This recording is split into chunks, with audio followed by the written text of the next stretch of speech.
Washington Yepes y Licenia Espinel comparten un diálogo con el invitado. En Punto Noticias hablamos de...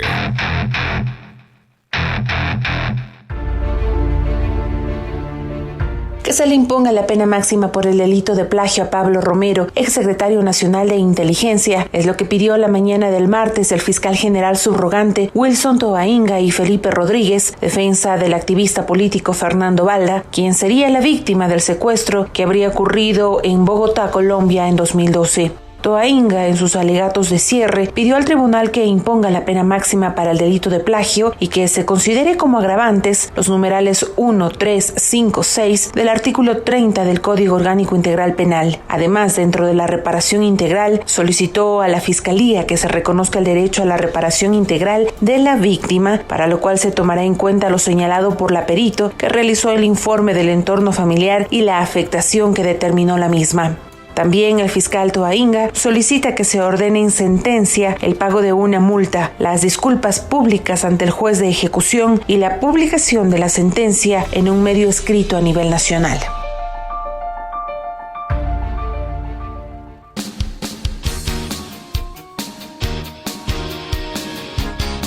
Estamos listos, son las 8:41. Stalin Govier es el abogado defensor de Pablo Romero. Él está siendo procesado por el caso Balda. Y yo quiero comenzar preguntándole a Stalin, esto que de todas maneras tiene repercusión de carácter jurídico legal, pero también político. Tiene que ver con estas presiones que habría recibido Pablo Romero para que se involucre al expresidente Correa dentro de este caso Balda en España. Esto da cuenta de cómo se ha llevado adelante un proceso que está, de acuerdo a lo que les he escuchado a ustedes mismos, viciado de fallas procesales de manera tremenda. Bienvenido, Stalin. Qué gusto. Buenos días. Buenos días con todo. Gracias. Buenos días, Licenia. Buenos días, Washington. Buenos días a todos los radioescuchas. Yo les agradezco por esta entrevista. Les comento que sí, en realidad, una vez más se vio el proceso viciado por todo lo sucedido, y que todo el mundo lo conoce. El día de antes de ayer, pues sí, en realidad se pidió la pena máxima. Ahora, ¿cuál pena se aplica? Si existe una contradicción entre la pena del Código Penal 2012, existe una contradicción con el Código Orgánico Integral Penal, por principio de favorabilidad sería la menor, ¿no es cierto? Ahora también, por ese mismo principio que debe regir en lo sustantivo cuanto en lo objetivo de la legislación, debería aplicarse cuál es la conducta que en realidad se ha aprobado dentro de la audiencia. Recordemos que lo que se tiene que, sobre la base de la sentencia, es la base de la audiencia de juicio, lo que se evacuó en la audiencia de juicio. No fue igual de lo que pasó con Chicais y Falcón, no hubieron los mismos testigos, no fue la misma tesis. Entonces esas cosas tienen que tomarse en cuenta, no por los jueces, sino para la resolución. ¿Por qué? Porque nosotros alegamos y hubo una descontextualización por parte del señor Balda de lo que realmente se alegó en la audiencia. Si es que la Fiscalía probó, estamos siguiendo el mismo juego de ellos, eso que quede claro. Nosotros siempre hemos mantenido una inocencia, pero siguiendo el mismo juego de ellos decimos, sí, bueno, somos culpables, el delito, el hecho que sucedió en Bogotá en 2012 es indiscutible, existe una sentencia. Bueno, pues ¿qué tipo de responsabilidad tengo yo? La responsabilidad que tendría yo es sobre la base del 189.1, que es un delito reprimido con prisión de 6 meses a 2 años. Si sería así, sobre la base, favorabilidad, sobre la base de la ley, del principio de temporalidad que existía en el año 2012, el delito estaría prescrito. Eso es lo que nosotros dijimos. Y existe una mala interpretación del tema, siempre obviamente a conveniencia política de la realidad que vivimos en este momento, ¿no? Doctor Oviedo, ustedes como defensa solicitaron el testimonio del expresidente Rafael Correa y obviamente eso fue negado por los jueces. ¿Qué pretendían establecer con el testimonio del expresidente y por qué los jueces no aceptaron esta petición? A ver, La fiscalía y la defensa de la acusación particular, obviamente, de manera motivada, indicaron que él, al ser procesado, no podría hacer un testimonio. Esta defensa tiene una contradicción al respecto de también manera motivada, que sería que eso depende del tribunal penal en virtud de que él puede dar un testimonio como testigo y como procesado. Obviamente que los dos deben guardar relación, ¿no? Yo no estoy, el testimonio de un procesado es un medio de defensa, pero si él conoce del delito, él puede dar su testimonio, obviamente sin juramento, sobre la base de lo que pasó y lo que la defensa pregunte respecto al que está siendo procesado en ese momento. Obviamente, eso estaba visto, y ya se visoró que no iban a dar paso a nuestra solicitud. ¿Cuál era nuestra intención? Era que el economista Correa cierre un círculo de una verdad de que no estaba clara. Hubieron verdades que salieron al final de la audiencia y obviamente esa verdad tenía que ser corroborada. ¿Quién podía corroborar? Rafael Correa. Pero ¿por qué no dejaron? ¿Por qué no permitieron? Vamos a una razón política, muy sencilla. Ellos no querían que salga a la luz cierto tipo de cosas, que podía el economista Correa decirlas. Por ejemplo, que a él nunca le han llamado Carlitos, como dijo el testimonio anticipado de Chicaiza, que el testimonio anticipado de Chicaiza y Falcón no es una verdad absoluta, como pretenden en la audiencia de juicio de Pablo hacernos creer. Los peritos, todos los peritos, dijeron que su base principal para hacer un peritaje fueron los testimonios anticipados. Y eso es una locura, porque se entiende que el perito es el experto que sobre la base de un conocimiento científico da un criterio imparcial respecto a un enjuiciamiento. Y eso no pasó. Pablo Romero y los abogados de la defensa de Pablo Romero, Stalin, reconocieron en el proceso en algún momento de que en efecto se produjo un secuestro en contra de Balda, porque ese es el argumento central. Y leí una información que decía que sí, que habían reconocido de que hubo secuestro, y eso pone un poco como en contradicción la tesis de que no hubo tal. A ver, nunca se ha negado el hecho. Lo que se verifica en un juzgamiento es la materialidad, o sea, la existencia del hecho y la responsabilidad. Es decir, y en la responsabilidad, el grado de participación de cada persona. Entonces, el alegato de clausura fue dividido en varias partes, por eso hicimos varias personas. Y eso hay que tener en claro, hay que tener muy en claro. No se niega la existencia del hecho, es decir, que el señor Balda sufrió ese vejamen, digamos. Ahora, partiendo de eso, lo que sufrió él fue un plagio, que ahora se determina secuestro, o de conformidad al principio de temporalidad del año 2012, ¿ya? Podría ser una retención ilegal, un secuestro sin malos tratos. Entonces, esa cosa tiene la conducta, el hecho tiene que enmarcarse en un tipo penal. Es decir, lo que pasó el 24, un ejemplo, lo que pasó el 24 de mayo, el domingo 24 de mayo, afuera del Supermaxi del Bosque, ¿qué es? ¿Qué significa? Un secuestro, un plagio, secuestro extorsivo. Entonces, todas esas cosas existen variantes. Por eso es que nosotros alegamos que, Pablo Romero, en el supuesto, siguiendo el juego de fiscalía, porque había que darle una salida al tribunal, pienso yo. Nuestra defensa también tiene que marcarse en un tema político, lo digo claramente. Entonces decimos, en el supuesto de que está probado el hecho con la sentencia, ahora vamos a la responsabilidad. En el supuesto, Pablo Romero, no aceptamos esta verdad, ¿no? Pablo Romero le dio la orden a Chicaiza. ¿Le dijo que le secuestra a Chicaiza? O si la orden era, vamos por los cánones legales. Estoy hablando de supuestos, ¿no? Por favor, porque después se hace una descontextualización de lo que yo digo y dicen que yo acepto. No se acepta el hecho. Vamos a jugar el mismo juego de fiscalía, la responsabilidad. Entonces, sobre la base de eso, ¿qué mismo pasó? Entonces, eso es lo que no está claro. ¿Cuál es nuestra responsabilidad? ¿Qué documentos, qué qué versión, qué testimonios, que nos unen a que nosotros digamos, a que el testimonio de Chicaiza sea una verdad absoluta, y Pablo Romero dio la orden para que suceda eso en Colombia. O sea, esas cosas no están claras. Pues, así mismo, como no está claro, vamos a jugar lo que hizo Fiscalía. Y por eso, entonces, lo que ellos probaron, en último caso, sería el 189.1, que en último caso sería prescrito. Eso es lo que nosotros decimos. Y es lo que no se ha entendido bien o no se quiere entender, ¿no? Porque no hay peor sordo que el que no quiere oír.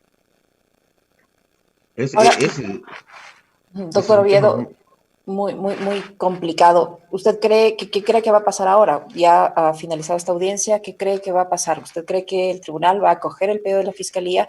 Y por un lado, por otro lado, desde Colombia hay voces en que niegan la versión del señor Balda. Por ejemplo, el general Jorge Vargas asegura que no participó en el secuestro de este señor Balda. Él es director de Seguridad Ciudadana y hace poco, el 20 de junio de este año, dio declaraciones a los medios de comunicación en Colombia diciendo que no tuvo nada que ver y que esa versión del señor Balda no está apegada a la realidad. Ese tipo de detalles no han sido tomados en cuenta tampoco acá por la justicia ecuatoriana. Gracias, Licenia. Yo le voy a decir una cosa.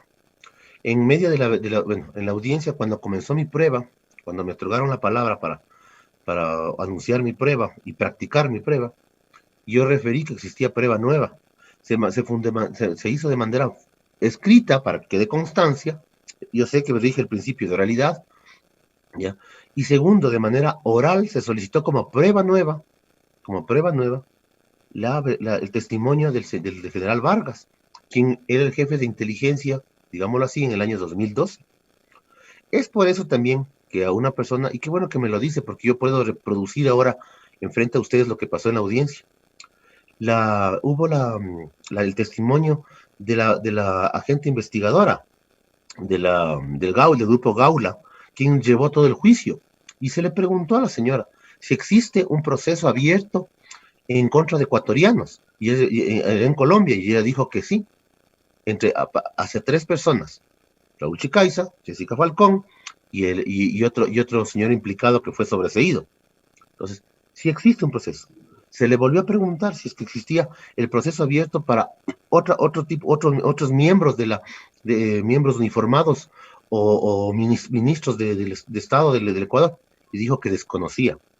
No existe. O sea, luego en el año 2012, luego del suceso en contra del señor Balda, se hizo una investigación pormenorizada por parte del gobierno colombiano para verificar si existía participación de altos funcionarios del Estado ecuatoriano, y por eso es que nunca se abrió. Además, Fernando Balda concurrió a la Fiscalía del Estado de Colombia y denunció a muchos altos funcionarios del Ecuador a la época, y esa denuncia fue archivada. O sea, todas esas cosas no fueron tomadas en cuenta, ni siquiera por Fiscalía, ni siquiera por los jueces ahora.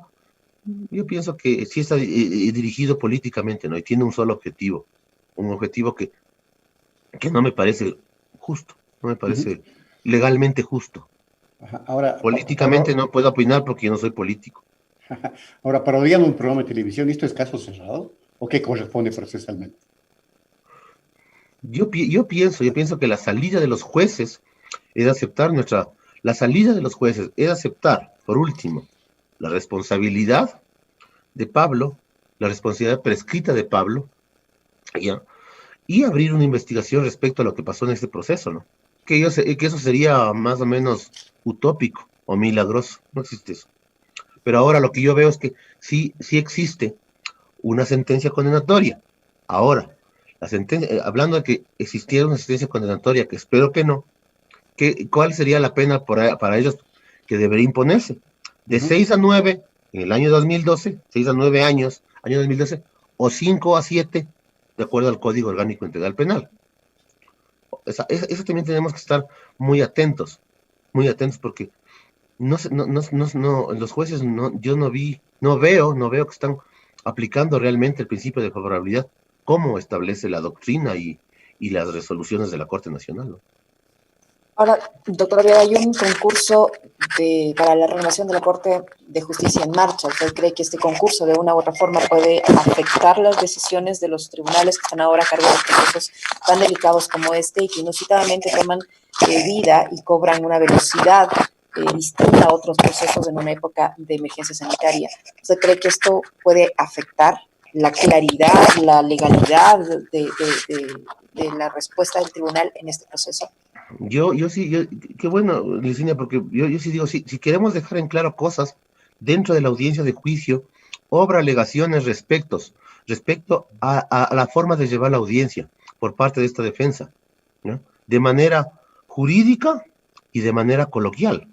En un momento dado, al juez que llevaba la causa, al presidente del tribunal, yo le dije que lamentablemente a mí no tiene por qué apurarme. Porque lamentablemente, si ustedes visitaban la sala, bueno, que lamentablemente no podían entrar, la audiencia era, primero, manejada de una manera extremadamente única, bajo parámetros muy extraños a lo que se practica diariamente. Y aparte de eso, es que siempre hubo una interrupción con respecto a que tenemos que apurarnos, que vamos al objeto, que vamos... O sea, no podemos llevar una cosa así. En mi caso, ahora, usted ve que existen en otros casos que he visto, sin hacer una analogía, que en 15, 20 días pueden hacer una sentencia, ¿no? Pueden evaluar, y existe una fórmula técnica para los jueces respecto a lo que es la prueba, porque las pruebas en materia penal es el documento, el testimonio y la pericia. Respecto a eso tiene que hacerse una analogía, una contrastación, que dijo el uno, que dijo el otro. Esa es la deliberación. Y la deliberación, yo pienso que en un caso de esta naturaleza, al tener más de 45 horas de audiencia, debe ser manejado de una manera más prolija. O tendrían que dedicarse solo a resolver ese tipo de casos. Pero usted ve, ¿será que los doctores no duermen o no descansan? Que ahora, ahora el día ya estamos en el segundo día de otro juicio político, en los cuales están vinculados 2 de mis 3 jueces del caso que nos ocupa a nosotros. Si la audiencia es de 9 de la mañana a 1 de la tarde, de 3 de la tarde a 8 de la noche, ¿a qué horas los señores contrastan la información que les digo? ¿A qué horas se reúnen? ¿A qué horas tienen contacto? ¿O cómo se dividen el trabajo? Por último, ¿podrían dividir el trabajo? Entonces, ¿qué están haciendo? ¿Quién está haciendo ese trabajo? O sea, deberían decirnos, ¿quién está haciendo ese trabajo? ¿Están haciendo los jueces? Los doctores que manejan el juicio del señor Alvarado el día de hoy, por ejemplo, están ahí la doctora Dilce y el doctor León.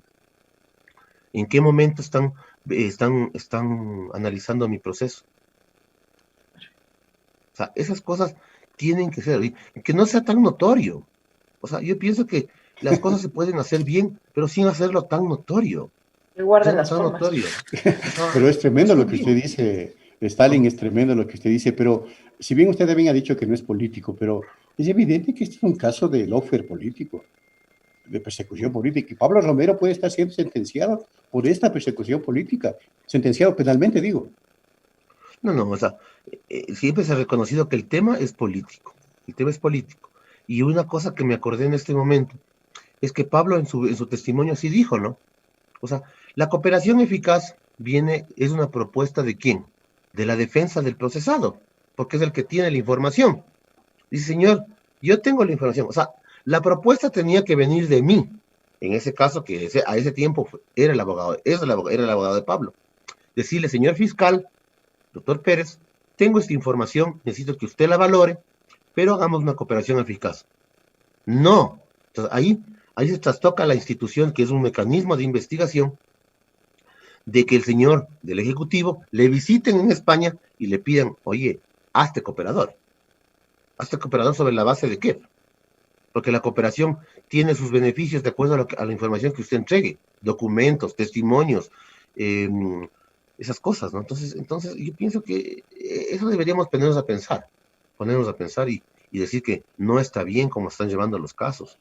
Definitivamente. Y si es político, ¿no? Y se va a hacer político. Y la condena es política.